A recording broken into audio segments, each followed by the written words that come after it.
بسم اللہ الرحمن الرحیم۔ السلام علیکم۔ دیکھتی آنکھوں سنتے کانوں کو روشن اوراق میں خوش آمدید۔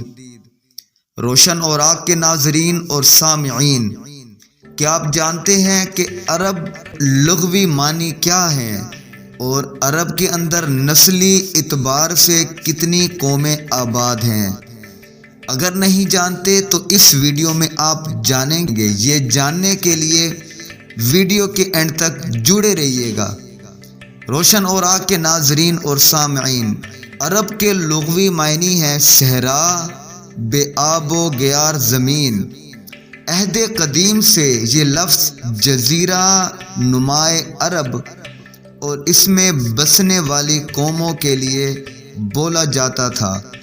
عرب میں نسل کے اعتبار سے 3 قومیں آباد ہیں۔ نمبر 1 پر عرب بعیدہ، نمبر 2 عرب عاربہ، نمبر 3 عرب مستعربہ۔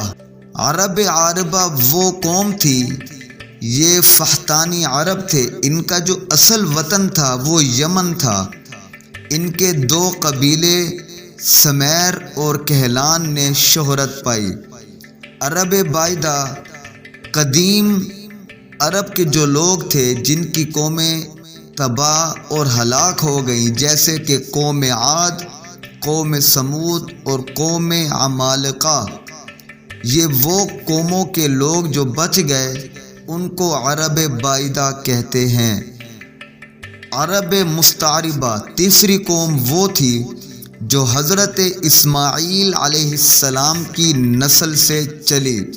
انہیں عدنانی عرب بھی کہا جاتا ہے۔ جو جد اعلیٰ ہیں وہ حضرت ابراہیم علیہ السلام ہیں۔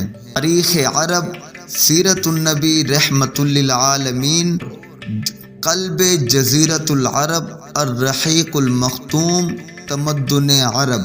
روشن اوراق کے ناظرین اور سامعین، اس طرح کی مستند اور اسلامک ویڈیوز دیکھنے اور سننے کے لیے چینل کو لائک کیجیے، شیئر کیجیے اور سبسکرائب کیجیے۔